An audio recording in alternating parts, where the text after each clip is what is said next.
Rather श्रीवासादि Shri गौरभक्तवृंद। हरे कृष्णा कृष्ण कृष्ण हरे हरे, हरे राम राम राम हरे हरे। सर्वप्रथम मेरे गुरुपाद प्रभु नित्य लीला प्रविष्टम विष्णुपाद अष्टोत्तर सतस्य श्रीमद भक्ति वेदांत श्री वामन गोस्वामी महाराज एवं नित्य लीला प्रविष्टम विष्णुपाद अष्टोत्तर सतस्य श्रीमद भक्ति वेदांत श्री नारायण गोस्वामी महाराज के अभय चरण कमलों में अनंत कोटि साष्टांग दंडवत ज्ञापन करता हूँ। तत्पश्चात नित्य लीला प्रविष्टम विष्णुपाद अष्टोत्तर सतनाम भक्ति साई महाराज एवं कपिल चरण श्रीमद रामचंद्र प्रभु जी एवं उपस्थित समस्त वैष्णव वैष्णववृंद सभी के चरण कमलों में मेरा यथायथ दंडवत प्रणाम स्वीकार। आज प्रातः काल से ही हम रामचंद्र की कथा विभिन्न भक्तों के मुखारविंद से श्रवण कर रहे हैं। मेरा स्वभाव तो ये कथा मिल जाए तो मैं छोड़ता ही नहीं, बचपन की स्वभाव है। यही आप लोग आशीर्वाद रखें, यही स्वभाव मृत्यु तक रहे, अंतिम निश्वास तक छोड़ने के लिए, क्योंकि हरि कथा ही जीवन है कहा जाता है। जहाँ जहाँ मैं आज गए हवन करने के लिए भी गई, वहीं पर 1 घंटा भी हरि कथा बोली, राम कथा। फिर इधर आ गया, इधर भी कथा बोले, फिर ऊपर बैठे हरि कथा, फिर हरिनाम करने के लिए बैठे तो भक्त लोग आ जाते हैं, फिर हरि कथा। जहाँ जहाँ बैठ जाता हूँ तो कथा बोलने की मुझे सुযোগ मिल जाता है। तो आज मैं ये कथा सुन रहा, भक्तों की भी मुखार में श्रवण भी कर रहा हूँ। जब भगवान रामचंद्र जब जय गौर हरि की अगर भ्रमिया गौर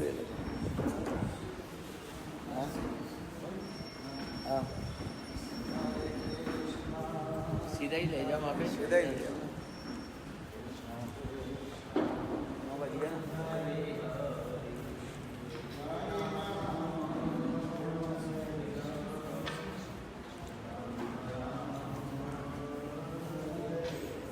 जब भगवान रामचंद्र जब राजा बने अयोध्या का, तो उस समय समस्त अयोध्या के पूर्ववासी जो है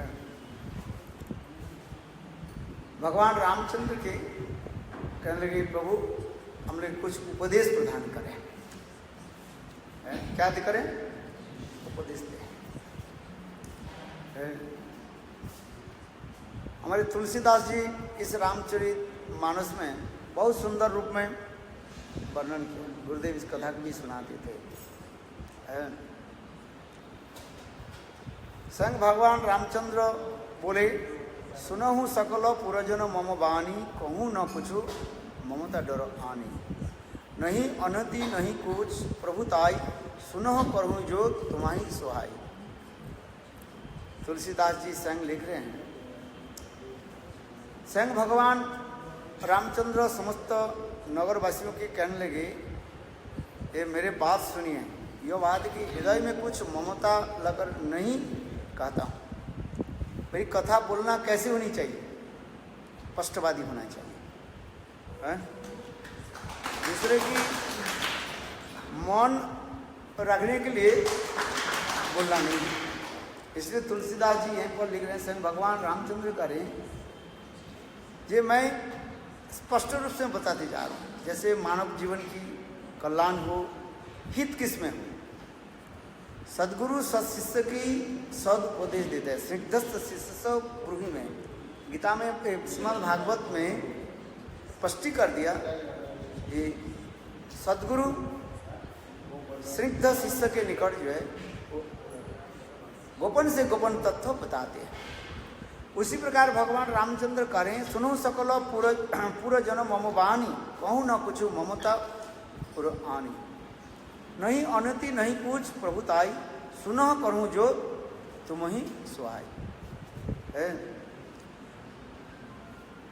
ये आपके अच्छा लगे मेरे बातों के आपके अच्छी लगे और नहीं लगे, किंतु जो शास्त्र की वचन है वही आप लोग को मैं बताता हूँ। सोई सेवक प्रियतम मम सोई, मम अनुशासन मानी जोई, जो अनिति कुछ भाई भाई भाई, तो मोही बरज हूँ भय बिसराय।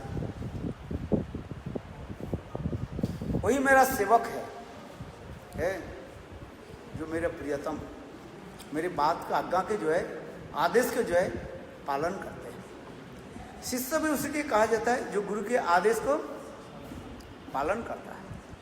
केवल मंत्र आदि दीक्षा लेने से केवल शिष्य नहीं बन जाता है, वो तो केवल एकमात्र क्या कहा जाता है, औपचारिक कहा जाता है, फॉर्मेलिटी हो जाता है। वास्तव शिष्य उसकी कहा जाता है जो गुरु की वचन को जो है, आदेश के जो है जो पालन करे। ठीक उसी प्रकार भगवान रामचंद्र भी करें, वही मेरा सेवक है, वही प्रियतम है जो मेरा आज्ञा व आदेश को जो माने। वही मेरा भाई है जो कुछ अनित को बात कहूँ तो भय भुलाकर और मुझे रोक दे। बोले भाई उसी प्रकार ही हो, ये कुछ अनिति मैं कर रहा हूँ, वो अनिति को मुझे समझाए। जैसे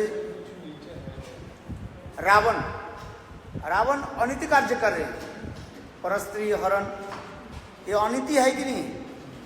किंतु विभीषण ने उनके कहने लगे कि भाई परस्त्री हरण ये पाप करना। पत्नी भी उसी प्रकार के, पत्नी उसी की भी कहा जाता है जो पतिदेव के जो है अनिति कार्य से जाए रोके। भाई तुम्हारे ये जो काम कर रहे हैं ये गलत काम कर रहे हैं। पति शराब पी रहे, पत्नी को क्या करना चाहिए? रोकना चाहिए। भाई ये उचित नहीं, सत बुद्धि देना ही ये कार्य। इसलिए स्वयं भगवान रामचंद्र इसी बात को कार्य है, बड़े भाग मानस तनु पावा, सुर दुर्लभ सब ग्रंथ सदग्रंथ ही गावा, साधन धाम मोक्ष कर दारा, पाई न सोही परलोक संवारा। स्वयं भगवान रामचंद्र कहने लगे, देखो हे मित्रों, पूर्ववासी अयोध्यावासी, ये मनुष्य शरीर जो है अतीव दुर्लभ है। 84 लाख जन्म के पश्चात भगवान कृपा करके मनुष्य शरीर दिया, माने और कोई भी नहीं माने, किंतु भगवान रामचंद्र यही कह रहे हैं, बड़े भाग से मानव तनु पावा है। ये मनुष्य शरीर से दुर्लभ है, किंतु कितने लोगों को विश्वास है, जिसको विश्वास है तो भजन करता है, और जिसके विश्वास नहीं है वो अपने आप काम में लगे रहते हैं। तो ये भगवान रामचंद्र कह रहे हैं, ये मनुष्य शरीर जो है अतीव दुर्लभो मानुषो देहे, देहिनां क्षणभंगुर, तत्रापि दुर्लभं मन्ये वैकुंठ प्रिय दर्शनम। बोले भजन तो वही करेगा जो गुरु के वचन, शास्त्र के वचन के ऊपर विश्वास रखते हैं। जिसको विश्वास नहीं है क्या करें? आजाद उसके समझाओ, रावण की बातें नहीं समझेगा वो। जैसे आज बता रहे थे ना, कभी कभी मूर्ख के समझाओ तो उल्टा फल हो जाते फिर। है ये बोले 2 कुड़ी घर में कथा सुना रहा था ना है? हाँ, एक गांव के जो पढ़े हुए एक जो है लड़की थी, बहुत विदुषी महिला थी, लिखी पढ़ी था है। वो चाहती थी मेरे पति जो है बहुत विद्वान मिले, किंतु सब भाग्य के खेल है। तो उनके साथ विवाह हुई, बिल्कुल एक कैसे लड़का के साथ, गमार लड़के के साथ है मूर्ख था वो। किंतु जैसे विवाह तो हो गया, शास्त्र में लिखा है कभी पति निंदा करना नहीं चाहिए है। तो विवाह के बाद ससुराल गए, ससुराल से फिर दिरागमन होता है ना, दोबारा जब आ जाते हैं, तो अब जो आ गए तो उनके सहेलियाँ जो है सब कहेंगे भाई तुम्हारे सास कैसे है, ससुर कैसे है, पति के स्वभाव कैसे है। विवाह के पहले थोड़ी पता चलता है, विवाह के बाद तो पता चलते हैं ना, है अपने स्वरूप दर्शन कराते हैं।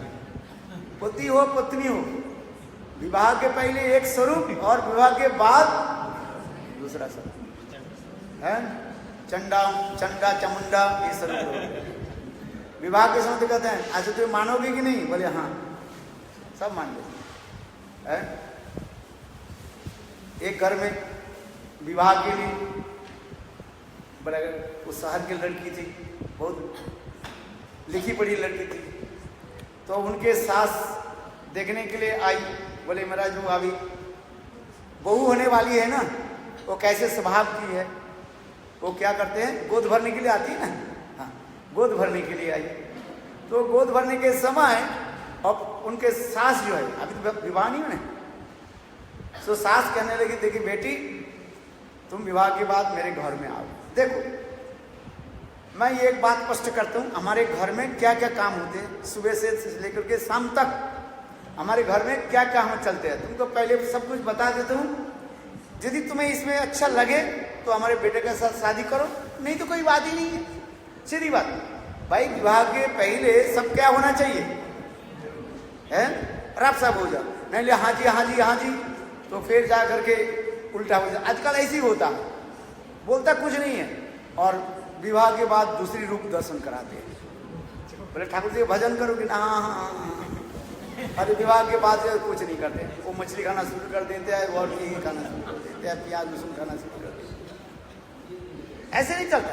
इसलिए उनके सास कहने लगी, अभी तो विवाह नहीं हुआ ना, सास कहने लगी देख बेटी तू तो लिखी पड़ी है, किंतु हमारे घर में क्या हमारे हालचाल है मैं तुमसे बता देता हूँ, अच्छा लगे तो शादी कर, नहीं तो नहीं मत कर, सीधी बात। अच्छा बोले अच्छा बताओ क्या करना है। देखो प्रातः काल में उठ करके 4 बजे उठना पड़ेगा तुम्हें, हमारे घर में जो मंदिर है हमारे शास्त्र में कोई छोड़ना शब्द नहीं है, जोड़ना शब्द है। उठ करके पहले गणेश जी की पूजा करते हैं, फिर देखो उसमें आधा घंटा लग जाता है।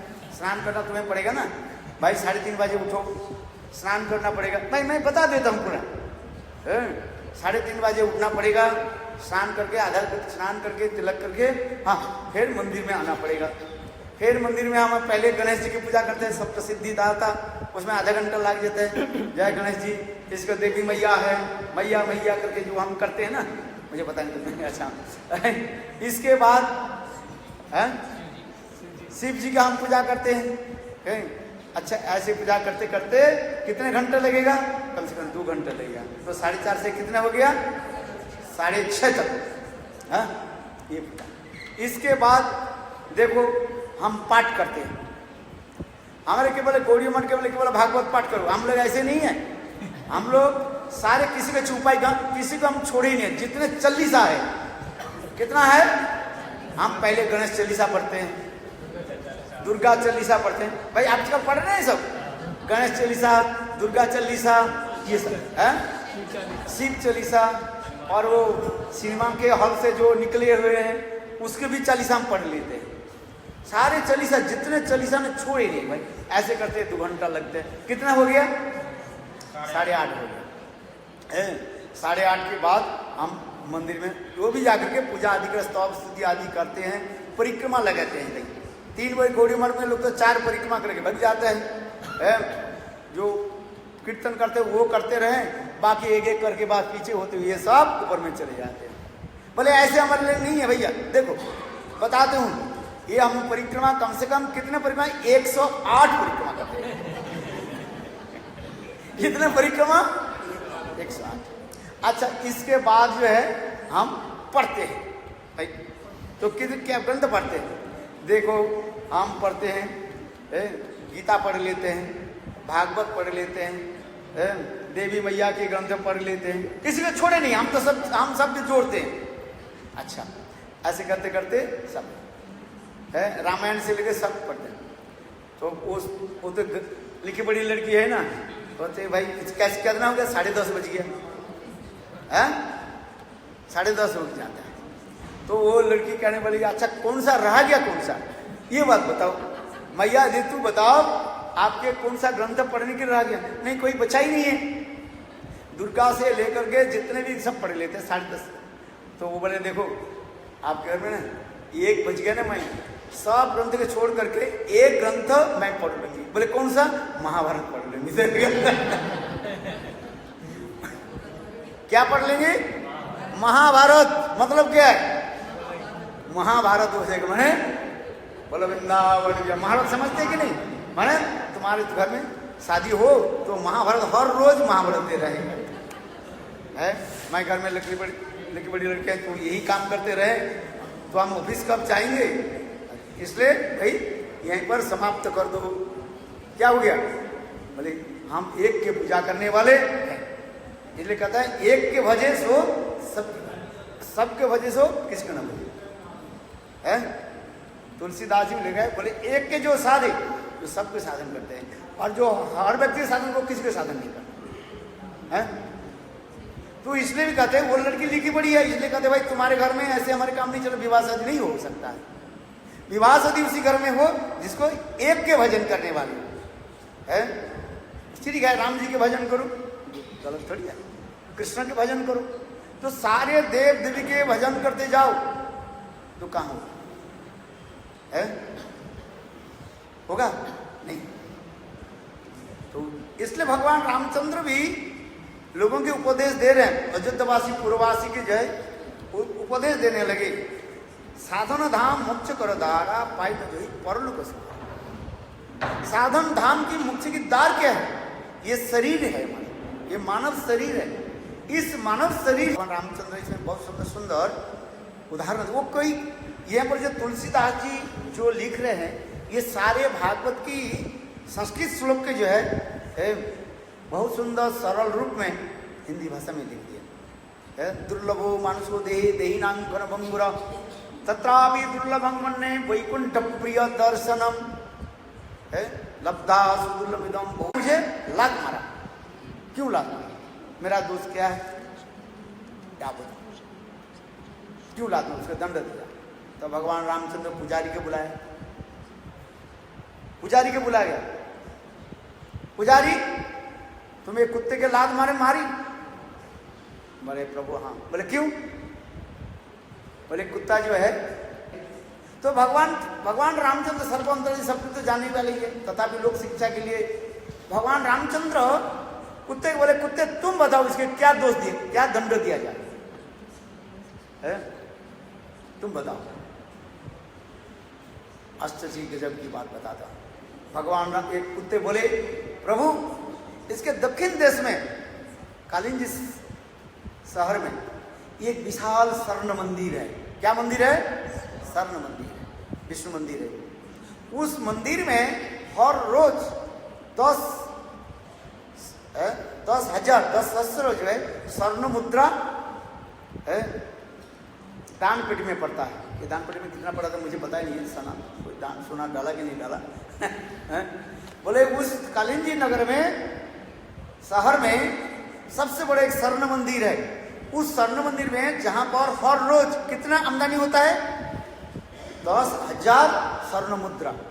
उसमें मुद्रा की है 10,000 रुपया नहीं, आजकल 10,000 रुपये तो कोई बात ही नहीं है। 5-2,000 के नोट निकाल दो तो हो ही जाता है यही उनके दंड है। बोले क्या? तो कुत्ता अपने जीवन के इतिहास भगवान रामचंद्र के कहने, वाल्मीकि रामायण की कथा है, गुरुदेव सुनाते थे। ये कथा जो है इसमें रामचरितमानस में है कि नहीं है? नहीं है, ये वाल्मीकि रामायण में पढ़ना है। ये देखो उस मंदिर के मैं ही था कैसे है, महान तो था। क्या था? महान तो है। किंतु जहां पर धन आ जाता है ना, अपने जिहा को मैं कंट्रोल कर नहीं पाया। भगवान के लिए जो पैसा आता था उसके कुछ पैसा मैं अपने खर्च कर लिया। शास्त्र में लिखा है भगवान और तो गुरु वैष्णव के लिए जो वस्तु जो जितना भी वस्तु है वही अपने स्वार्थ में लगाए उसे कुत्ते जो नहीं होना पड़ेगा। गुरुदेव कथा सुनाते थे। मैं आज नोट खोलते खोलते देखा गुरुदेव क्या बोला था आपको जो है सुने। क्योंकि मैं जब गुरुदेव जब प्रवचन देते ना, मैं हर्ष में लिखता रहता। मेरा जब मथुरा में मन में कितना सब है, और रोज जहाँ पर गुरुदेव जहीं पर कथा बोलते थे, नोट इसी कथा को गुरुदेव भी श्रवण कराया है। कुत्ते बोले पशु जन्म में कितना कष्ट होता है, तब उसके पता चलेगा। शिक्षा क्या दे रहे, ये गुरु वैष्णव की सेवा की जो वस्तु जो है कहीं अपने आत्मसात ना हो जाए। आत्मसात समझते कि नहीं, माने अपने भोग में ना लग जाए। जो गुरु वैष्णव की सेवा की वस्तु, भगवान की सेवा की वस्तु अपने भोग में लगाते हैं, उसके दूसरी जन्म में क्या जनी लाभ होता है, पशु जनी। ये तो कुत्ते जनी तो और भी पशु जनी, कुत्ते जनी है। यही शिक्षा दिया। ये कभी गुरु विष्णु की सेवा की, भगवत सेवा की वस्तु, भगवान की सेवा के अलावा, गुरु विष्णु की सेवा के अलावा कभी अपने सेवा में ना लगाए। बोलो वृंदावन बिहारी लाल की जय। और अभी समय हो गया ना, और भी गुरुदेव अनेकों कथा सुना देते हैं। देखो गुरुदेव कहते थे संसार के लोग एक एक पैसा कितने कष्ट से कमाते हैं, फोकट से किसी के नहीं आ जाता है। कितने कष्ट करके कमा करके भगवान के चरण में डालते हैं, गुरु विष्णु की सेवा में देते हैं, और वो वस्तु मैं अपने भोग में लगा दूं है तो क्या हुआ, कुत्ता जनी पशु जनी। इसलिए इस लीला के द्वारा भगवान रामचंद्र जगत जीवों की शिक्षा दी। ये भगवान गुरु विष्णु की सेवा की वस्तु भगवान में लगी। देखो मैं गुरुदेव की चरित्र कथा बोलता हूँ। हमारे गुरुदेव के पास पैसा कमी नहीं था है। गुरुदेव स्वयं कहते थे, हम गुरुदेव के पास मथुरा में जब थे ऐसे गुरुदेव हमके साबुन के पैसा नहीं देते थे। कहते नहीं साबुन नहीं, क्या खरीदो, 10 पैसा, उसमें 10 पैसा था, 3 का पैसा होता है 10 पैसा, आजकल दिखाई नहीं पड़ता ऐसे। 10 पैसा ले जाओ, गुरुदेव कहते हैं वो सोडा खरीद के ले आओ। और सोडा है ना, कपड़ा धोने के लिए सोडा। आजकल लोग तो जानते नहीं सोडा से कपड़ा कैसे धोना है। हाँ, गर्म पानी में उबाल करके 1 घंटा उबालते रहो है, और उबाल करके फिर जब थोड़ा ठंडा हो जाएगा ऐसे ऐसे करो। आजकल तो लोग के पता नहीं कपड़ा कैसे धोया जाता है। इन लोग के पूछो बोले कपड़ा धो करके लाओ, बोले कपड़ा कैसे धोया जाता है। वो तो कहता हम कपड़ा के किस में डाल देते हैं, वॉशिंग मशीन में, उसके पता ही नहीं है। ये तो हम लोग क्या करते थे, गुरुदेव ये शिक्षा देते थे।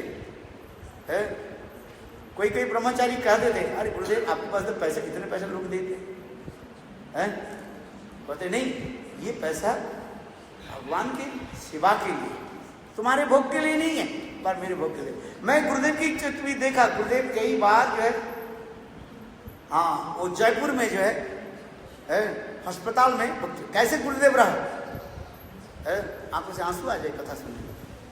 गुरुदेव स्वयं जनरल वार्ड में रहा। गुरुदेव के जो है वो क्या बोले, एक बार वो पेट वो हो गया ना, क्या बोले पेट में अल्सर। गुरुदेव के कम से कम मेरे देखने में तो 2 बार गुरुदेव जयपुर अस्पताल में भर्ती हुआ। हम गुरुदेव के साथ गए थे जयपुर से। ये लोग भी रामचंद्र भाई उस समय नहीं थे। 82 की बार 85 की कथा जो है शुरू कथा है।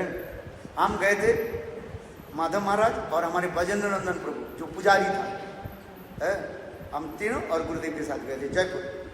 गुरुदेव के अस्पताल में भर्ती।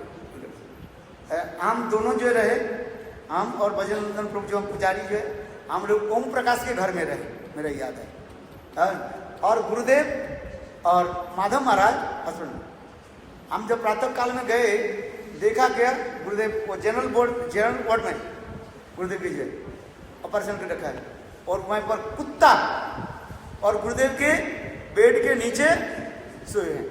और उसके गुरुदेव के जो पास में जो है एक महिला के जो है, पता नहीं उसकी कौन सा बीमारी पता नहीं मुझे, उसके जो है वहीं पर से एक पड़ा हुआ है, खून पीट सब पड़ा हुआ है, और कुत्ता उसको चाट रहे हैं। अब ऐसे हालत में गुरुदेव रहे। ये मथुरा के सेठ जो है वो क्या बोले, राम जीवन ना क्या बोले, श्रीनिवास जी बोले गुरुदेव नहीं, आपके स्पेशल रूम में हम भर्ती करा देते हैं। गुरुदेव बोले नहीं बोले गुरु वैष्णव की सेवा की वस्तु भगवान की सेवा में लगे। इसलिए गुरुदेव अपने जीवन में आचरण करके दिखाए, एक एक पैसा के गुरुदेव किस प्रकार जोड़े और एक एक पैसे के जो है गुरुदेव भक्त भगवान की सेवा में लगाए। ये नहीं है माल आ रहे हैं तो खाते रहो, ऐसी बात नहीं है। साधु बन गया तो दूसरे दे दिया, अच्छा अच्छा कपड़ा पहनो सिनेमा आर्टिस्ट की भांति, कहते तो घर में क्यों नहीं रहा है? सिनेमा आर्टिस्ट यदि बनना है तो उधार हो। हमारे रूप सनातन ने वैराग्य कथा हम गुरुदेव सुनाते थे, रूप सनातन के वैराग्य कथा भी सुनाते थे, क्योंकि रघुनाथ दास कृष्ण वैराग्य सुनाते। देन उसी प्रकार गुरुदेव की जीवन आदर्श है। इसलिए रामचरित मानस में तुलसीदास भी लिखते हैं कि इस जगत में 3 प्रकार के लोक स्वभाव के लोग होता है। एक होता है क्या, पाटल पुष्प के भांति, कमल के भांति, और एक होता है क्या क्या उदाहरण दिया, रामचरित मानस पढ़ने वाला है कोई? अरे भूल गया मैं। एक है कटहल के भांति होता है, कटहल के फल, और दूसरी क्या है पनस, पाटल पनस, और ये क्या है याद नहीं है, अरे ना ढूंढना पड़ेगा। हाँ, इसके तात्पर्य ये होता है, ये देखो कमल के फूल खिलता है, स्वयं सुगंध देता है, वो केवल फूल देता है, फल नहीं होता है? और हाँ आम्र, पनस, पनस माने कटहल, और एक होता है आम्र आम, और दूसरी किसी क्या कमल, फूलों के बताया गया। पाटल, पाटल शब्द की संस्कृत में पाटल शब्द की अर्थ होता है कमल के फूल।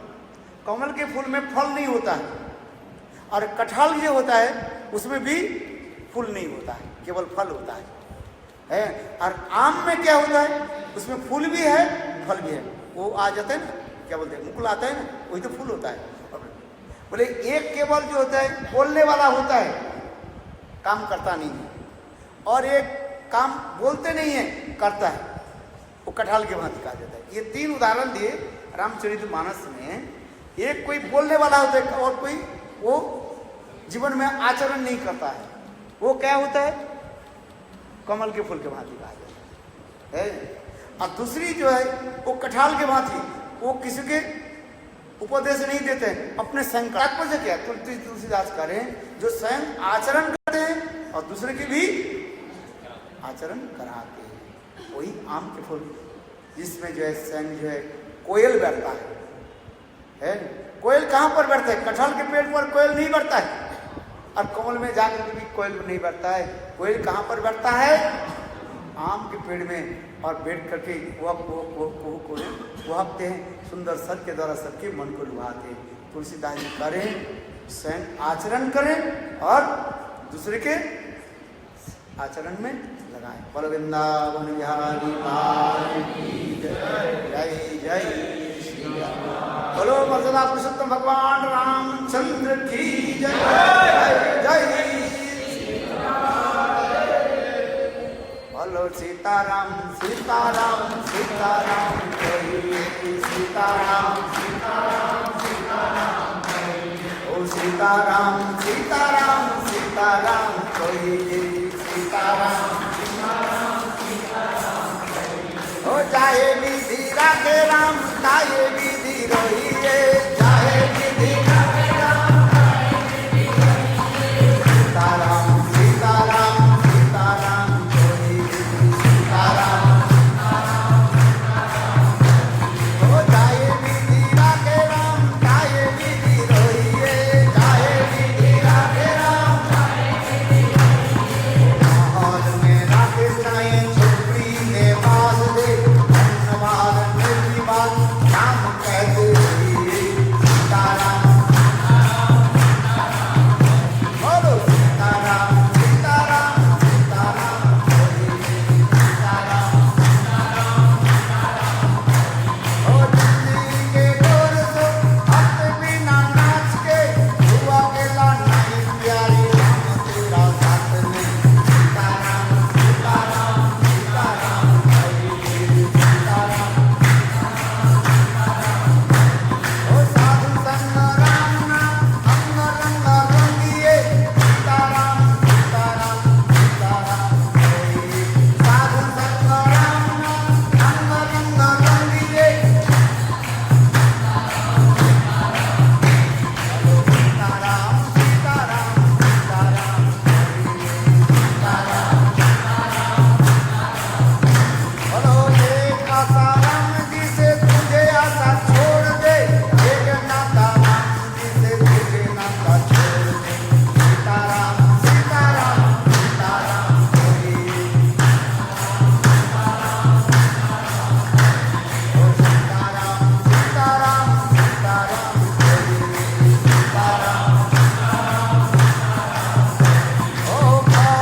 और सब ठीक है? मैं आपको देख रहा था वो आ गया ना, बहुत आनंद की बात है। आज सबके हाथ में माला दिए, फूल दे दो।